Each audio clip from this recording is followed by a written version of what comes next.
YCP నాయకులు పదే పదే తిరుమల మీద అసత్య ప్రచారాలు ఎందుకు చేస్తున్నారనుకోవాలంటారు?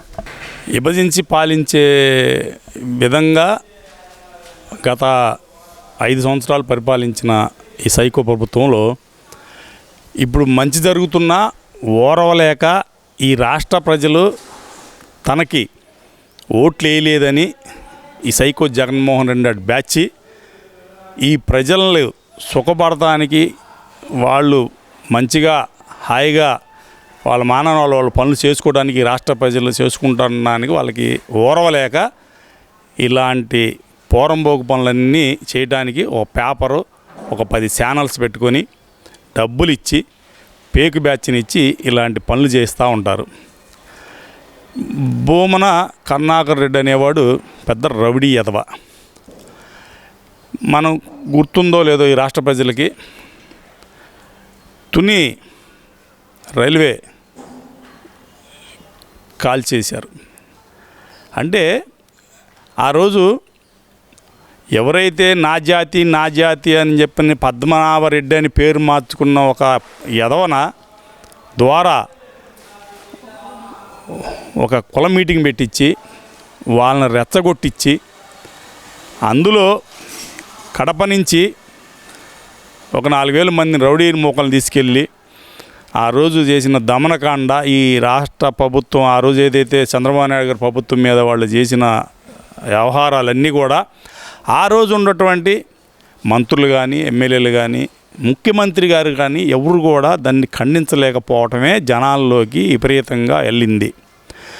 ఇప్పుడు కూడా వాళ్ళు చేసిన పని ఏంటంటే కలియుగ దేవుడు కొన్ని 100 కోట్ల ప్రజలకి అతను ప్రత్యక్ష దైవుడు.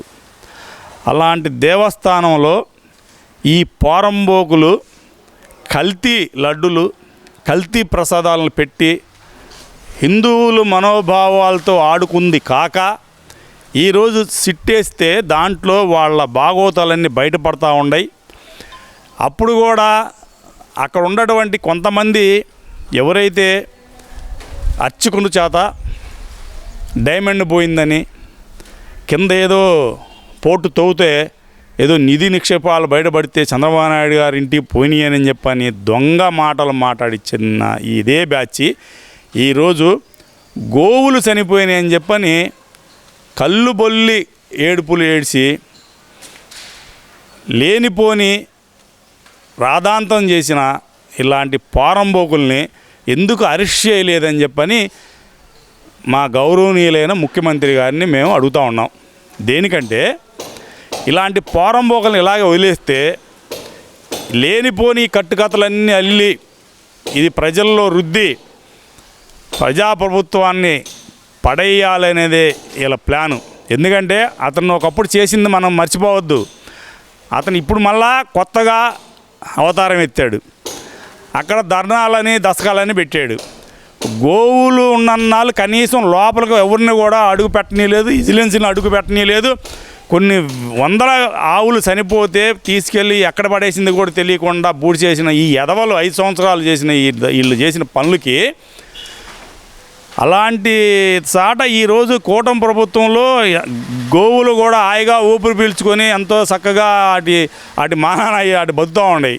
ప్రజలు ఎంత అయితే ఊపిరి పీల్చుకున్నారో పశువులు పక్షులు కూడా ఇవాళ ఈ సంవత్సరం నుంచి హాయిగా బతుకుతూ ఉన్నాయి ఈ దాష్టిగుడి నుంచి బయటపడ్డందుకు.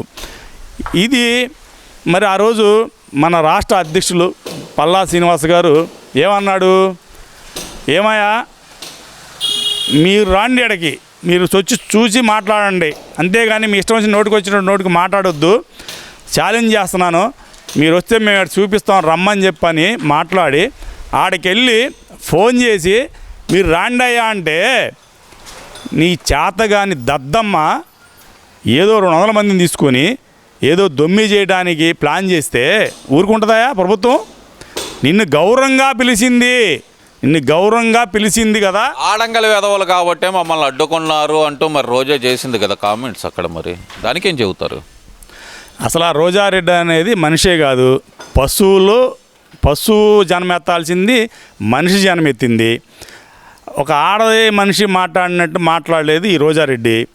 ఎందుకంటే ఉచ్చం నీచం తెలియని దుర్మార్గమైనటువంటి మనస్తత్వం కల్లా ఈ రోజారెడ్డి ప్రజల్ని ఏమంది ఆ రోజు ఓడిపోతే జగన్మోహన్ రెడ్డి 2019లో మీ కర్మ మీరు అనుభవించండి, మీరు పురుగులు పడిపోతారని చెప్పని శాపనార్థాలు పెట్టిన ఏదో పోరంబోకు.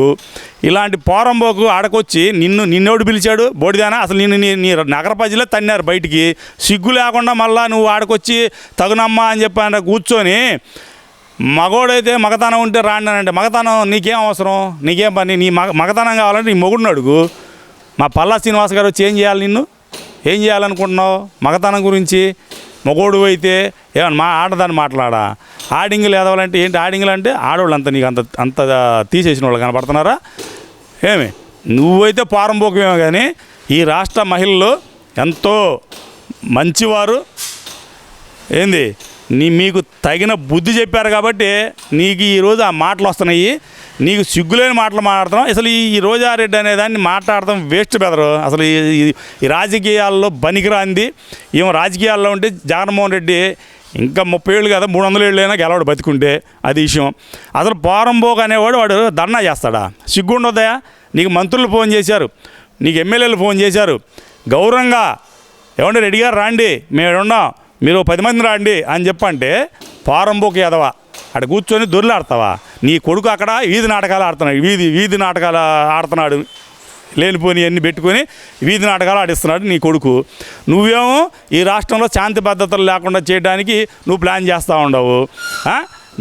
మీ గురుమూర్తి మీ ఎంపీ పోయాడుగా, ఏమైనా జరిగిందా?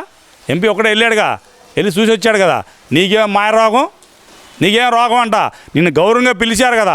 మీ ప్రభుత్వం ఉన్నప్పుడు ఎవరు నన్ను పిలిచారా మా నాయకుల్ని? అంటే ఈ మత రాజకీయాలు రెచ్చగొట్టడం ఎంతవరకు సబబు అనుకోవచ్చు అంటారు? ఈ ఒక రకంగా చెప్పాలంటే కులాల మధ్య మతాల మధ్య చిచ్చు పెట్టే విధంగా వీళ్ళ వ్యాఖ్యలు ఉండటానికి ఎలా చూడవచ్చు అంటారు? మొన్నటిదాకా క్రైస్తవ అని చెప్పని తిరిగారయా, ఇప్పుడు హిందుత్వం అంటున్నారు మళ్ళా.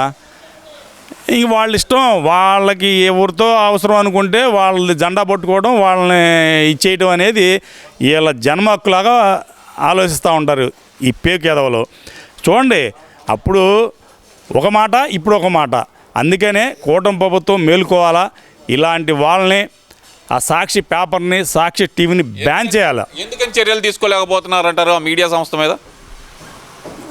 అది చంద్రబాబు నాయుడు గారు, లోకేష్ గారు, పవన్ గారు ఆలోచించుకోవాలి. మరి అధికారులు ఎందుకు వాళ్ళ మీద సుమోటో కేసు ఎందుకు ఫైల్ చేయట్లేదు? ఇంతకుముందు జగన్మోహన్ రెడ్డి చెప్పముందే లడక్కన సుమోటో కేసులు ఫైల్ చేసి అర్ధరాత్రి తలుపులు బాగలగొట్టి అర్ధరాత్రి తీసుకెళ్ళి 24 గంటలు ఇడి తిప్పి ఇప్పుడు అర్ధరాత్రి కాడ మళ్ళా ఎవరైతే జడ్జి గారి దగ్గర తీసుకెళ్ళి మరి జైలు పంపించిన ఇలాంటి పోరంబోకులు ఈరోజు ఇన్ని దాష్టికాలు, అప్పుడు ఏం లేకపోతేనే జైలుకి పోయాం. అంటే భయపడుతున్నారు అనుకోవచ్చు అంటారా? నిజంగానే జగన్మోహన్ రెడ్డి అన్నట్టు వస్తే మమ్మల్ని గొడ్లొప్పదెత్తాడేమో అని చెప్పి డిపార్ట్మెంట్ భయపడుతుంది అనుకోవచ్చు అంటారా? సరే, వాళ్ళే కాదు చంద్రబాబు నాయుడు గారు మంచితనం చూసుకొని ఈ రాష్ట్రం అభివృద్ధి చెందాలంటే ఈ గొడవలు ఉండకూడదు అనేది చంద్రబాబు నాయుడు గారికి అలవాటు. ఇది ఏంటంటే కూటమి ఉన్న నాయకులు కూడా, తెలుగుదేశం పార్టీలో ఉన్న నాయకులు కూడా ఎవరు కూడా మాట్లాడతలేదు నోరు తెరిచి. ఒకళ్ళిద్దరు మంత్రులు తప్పితే, ఒకళ్ళిద్దరు ఎమ్మెల్యేలు తప్పితే, ఒకళ్ళిద్దరు ఎవరైతే కార్పొరేషన్ చైర్మన్లు తప్పితే ఎవరూ మాట్లాడతలేదంటే కారణం ఏంటి? జగన్మోహన్ రెడ్డిని చూసి భయపడుతున్నారని అర్థమవుతుంది. మీకన్నా కింద ఉన్నటువంటి మా అలాంటి కర్రు కట్టిన కార్యకర్తలు పార్టీకి ఎన్నుదన్నుగా మీరు వద్దన్నా మేము మాట్లాడుతూనే ఉంటాం. మమ్మల్ని సస్పెండ్ చేసినా మీరు చేయాల్సింది చేయకపోతే మిమ్మల్ని నిలేస్తాం. అట్టని పార్టీకి ఏకనిష్టగా ఎప్పుడు పోము. ఎదుటి పార్టీ వాళ్ళు ఏం మాట్లాడినా దానికి ధీటుగా సమాధానం చెబుతామని చెప్పని ఈ సందర్భంగా కూటమి నాయకులకి తెలియజేస్తూ ఉన్నాం.